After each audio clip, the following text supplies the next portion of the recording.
port de l'appel d'Angonde. Mesdames et messieurs, chers compatriotes, leaders et représentants des partis et mouvements politiques membres de l'appel d'Angonde, fidèles à notre engagement citoyen et à notre volonté de contribuer à écrire une page glorieuse de l'histoire de notre pays, nous avons consenti de répondre à l'appel au patriotisme pour concevoir et adopter une vision consensuelle du développement et de la démocratie pour renforcer les éléments qui fondent notre vivre ensemble encadrés par un dispositif institutionnel et juridique qui assure et garantit la justice sociale et l'égalité de tous devant la loi. Voilà les raisons civiques, morales et politiques qui nous ont conduits à répondre favorablement au dialogue national inclusif convoqué et initié par le président du CTRI, président de la transition, président de la République, chef de l'État, le général de brigade Brice Clotaire Oligui Nguema. Au terme des travaux du dialogue national inclusif, le rapport général a été présenté au président de la transition en présence du président de la République centrafricaine, président en exercice de la CAC et médiateur désigné par le chef d'État de la CAC et de l'Union africaine pour suivre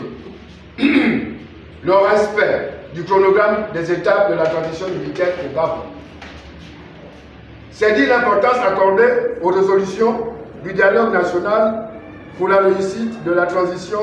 et le retour à une gouvernance civile telle qu'annoncée par le CTRI. Si nous avons à nous féliciter du climat qui a prévalu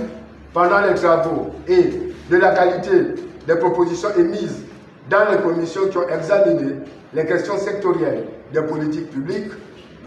et sociales, nous sommes cependant amenés à marquer notre embarras face à certaines résolutions proposées par la commission politique, notamment celles relatives à la suspension des partis politiques et à l'obligation pour tout candidat à l'élection présidentielle d'être né de père et de mère gabonais. Sans méconnaître les graves violations dont fait montrent celles et ceux qui, du fait de leurs fonctions, dans les cabinets du président Omar Bongo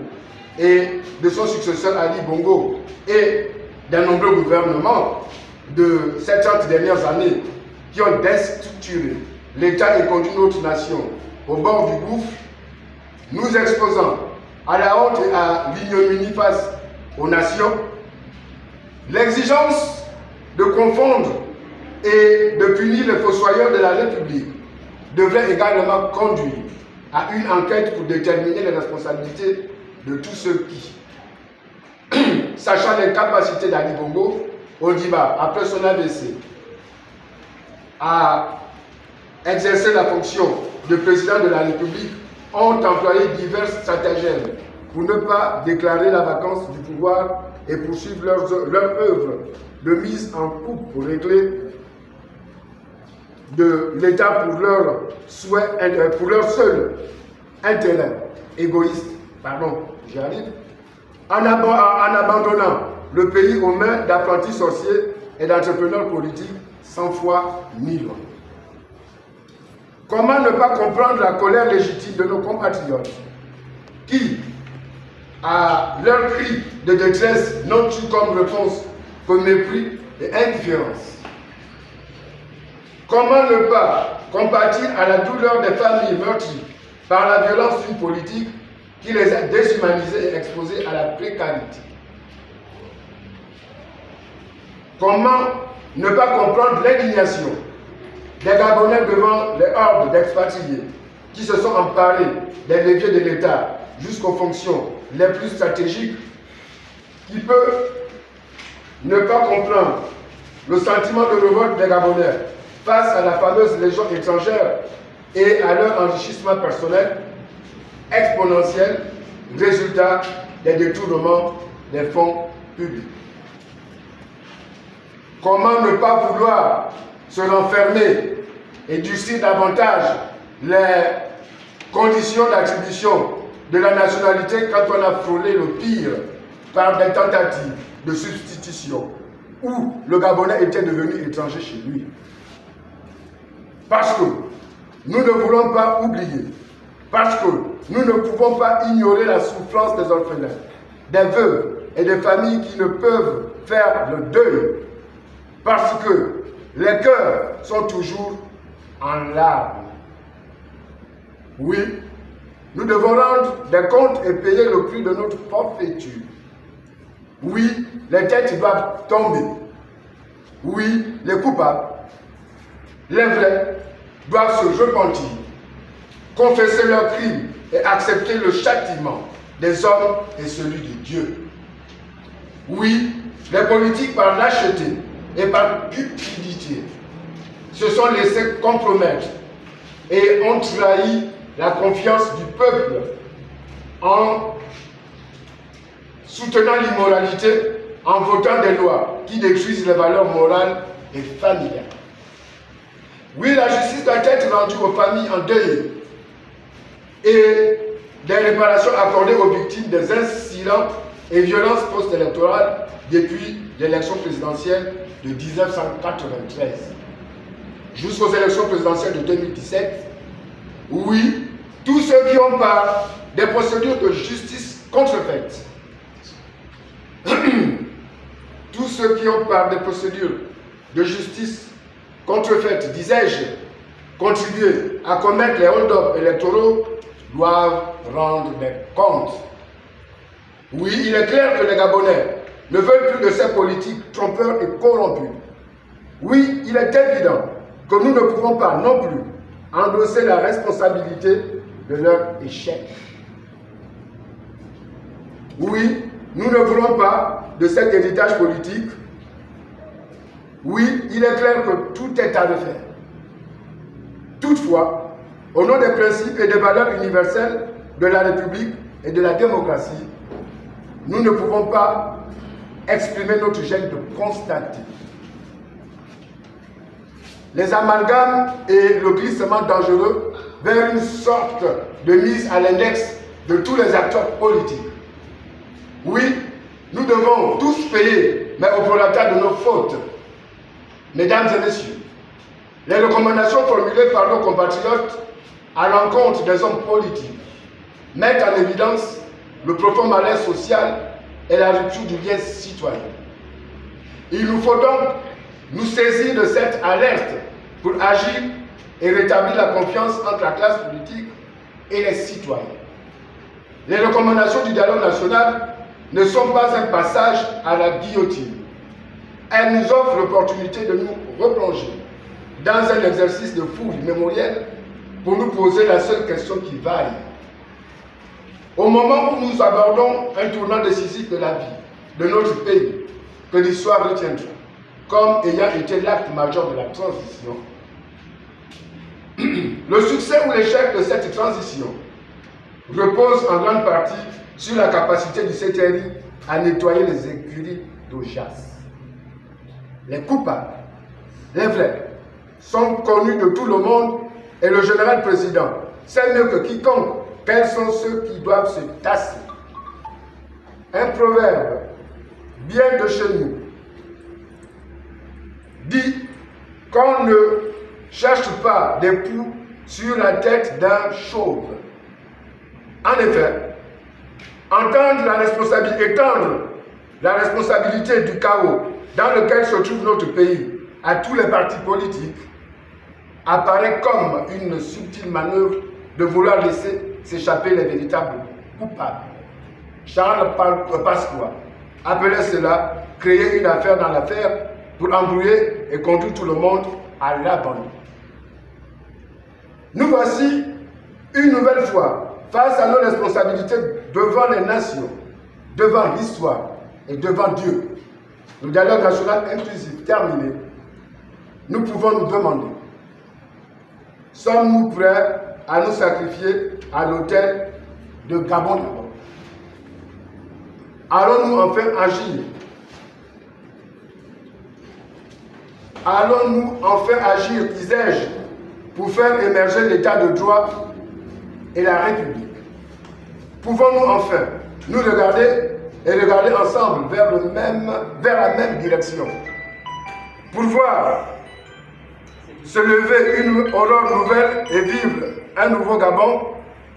Sommes-nous parvenus à notre essor vers la félicité? Ou alors avons-nous davantage amplifié nos égos et soif de pouvoir, comme cela a souvent été le cas? Mesdames et messieurs, face à toutes ces interrogations, les partis politiques membres de l'appel d'Angojé se joignent à l'ensemble des Gabonaises et des Gabonais pour dire au président du CTRI, le président de la transition, président de la République, chef de l'État, le général de brigade, Brice Clotaire Oligui-Nguema, que si la prise de pouvoir a été un acte de courage, les résolutions du dialogue national inclusif doivent constituer l'acte par lequel vous consacrerez à jamais la rupture avec le régime Bongo, PDG et le système mafieux de la France-Afrique. Monsieur le président du CTRI, président de la transition, président de la République, chef de l'État, à travers les contributions soumises par les citoyens gabonais, vous savez maintenant quelles sont leurs attentes sur le plan de la gouvernance politique, de la gestion des ressources de l'État, de l'application de la loi et de la justice, avec les assises nationales inclusives qui ont été le cadre laboratoire pour établir la concordance entre la volonté populaire et l'armature juridique et institutionnelle du Gabon, nouveau voulu par tous les Gabonais. Vous avez en votre possession la lampe qui doit vous guider et vous éclairer pour sortir le Gabon du labyrinthe sombre dans lequel les perfides sorciers qui sèment le poison et répandent la division l'ont placé.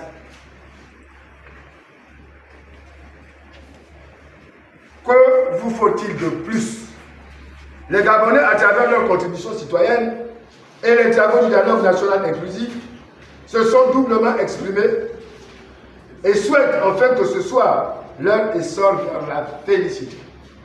Nul doute que passer à l'acte pour renverser le régime Bongo PDG exigeait bravoure et intrépidité. Assumer de satisfaire la volonté du peuple, voilà le vrai courage et le véritable coup de libération.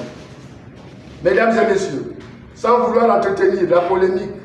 née à la suite des interprétations et commentaires divers sur les propositions soumises par la commission politique,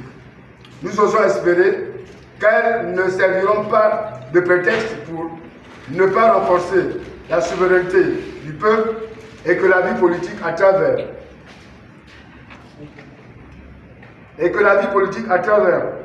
les partis politiques ne subira aucune entorse ni limitation et qu'un seul objectif guidera le président de la transition dans l'exécution diligente des recommandations du dialogue national inclusif, le Gabon au Gabonais. L'intérêt et l'attention accordée aux résolutions concernant la durée de la transition,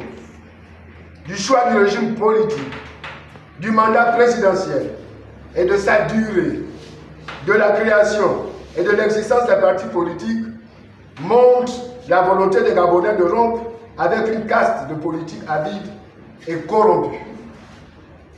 Et ne devrait cependant pas être une raison pour verser dans les jugements hâtifs et les conclusions populistes et fantaisistes, mais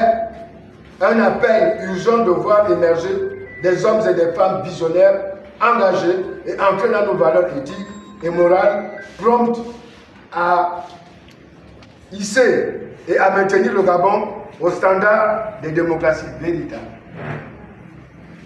C'est la circonstance pour nous de rappeler que les partis politiques sont indispensables à l'expression démocratique et à la manifestation d'une vie politique citoyenne. Aucun régime ou système politique dit démocratique ne peut s'interdire ou s'exclure de l'apport des partis et mouvements politiques. Le discours tendant à faire croire que tous les partis politiques sont responsables du chaos institutionnel, économique et social, conséquence de la mauvaise gouvernance et des dérives intervenues à tous les niveaux de la gestion de notre pays, est tout simplement une manœuvre insidieuse menée par tous ceux qui, par divers artifices, tentent de maintenir l'ordre ancien par la stratégie du tout bouge, mais rien ne change. Comment effacer de nos mémoires le souvenir de lutte politique pour la restauration des valeurs morales et républicaines menées par tant d'hommes et de femmes qui ont voué leur existence jusqu'au sacrifice de leur vie pour l'instauration de l'état de droit? Comment ne pas se souvenir du requiem testamentaire et aveu de culpabilité de celui qui a instauré, développé et entretenu les pratiques et les habitudes qui ont avili, travesti et ôté toute crédibilité au discours et à l'homme politique, qui s'entend venir sa fin, a dans une confession repentante reconnue que Dieu ne leur a pas donné le droit de faire du Gabon ce qu'ils en ont fait. Cette confession a tout son sens aujourd'hui et devrait être comprise comme une mise en garde solennelle que Dieu ne permettra à personne de faire du Gabon ce qu'il veut au détriment des Gabonais. Mesdames et messieurs, les partis membres de l'appel d'Angondje se positionnent résolument pour que les résolutions du dialogue national inclusif ne soient pas une énième entourloupe, un simple slogan pour distraire et éloigner les Gabonais de leur détermination de maîtriser leur destin national et de s'offrir les moyens de leur volonté de puissance. Les conclusions auxquelles sont parvenus les participants du dialogue national inclusif doivent constituer la matrice du Gabon nouveau, la porte d'entrée de l'histoire glorieuse de notre nation. Aussi, les partis politiques membres de l'appel d'Angondje s'engagent-ils à maintenir et à faire évoluer leur collaboration dynamique tout au long de la période de transition? Les partis membres de l'appel d'Angondje exhortent le président de la transition, le général de brigade, Brice Clotaire Oligui Nguema, à rester fidèle à son discours lors de sa prestation de serment de restaurer les institutions et de revenir à une gouvernance civile à la fin de la période de transition. Les membres de l'appel d'Angondje se constituent en comité de suivi des actes et résolutions du dialogue national inclusif. Les membres de l'appel d'Angondje ne sont pas favorables à un renouvellement du gouvernement de transition. Les membres de l'appel d'Angondje encouragent le président de la transition à poursuivre les politiques publiques de développement initiées pendant la transition, notamment dans le secteur de l'eau et de l'électricité. Les membres de l'appel d'Angondje mettent à profit cette circonstance pour féliciter le président de la transition, président de la République, pour avoir donné la reprise des concours dans les grandes écoles et l'avancement de l'âge d'accès à la fonction publique de 35 à 38 ans. Enfin, conscient que les propositions du dialogue national inclusif sont une aide déterminante à la mise en place du prochain cadre institutionnel et une indication des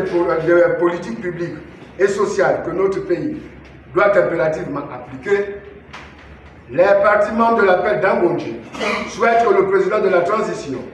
président de la République, chef de l'État, fidèle à son engagement de maintenir le dialogue avec les forces vives de la nation, accorde des audiences aux différents groupes politiques pour convenir du cadre qui entoure la proposition de suspension des partis politiques, résolument déterminés à assumer notre responsabilité d'acteurs politiques, œuvrant à la construction d'une nouvelle conscience citoyenne. Les partis membres de l'appel d'Angondje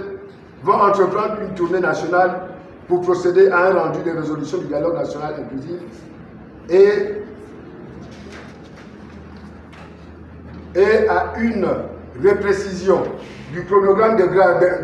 des actes et enjeux politiques de la transition. Vu l'importance et la nécessité de former un front républicain contre toute initiative visant à ruiner les aspirations démocratiques du peuple gabonais, les partis politiques membres de la paix d'Ambodje appellent au rassemblement pour agir de concert et avancer dans le sens voulu par les Gabonais. Rappelons toutefois et à toute fin utile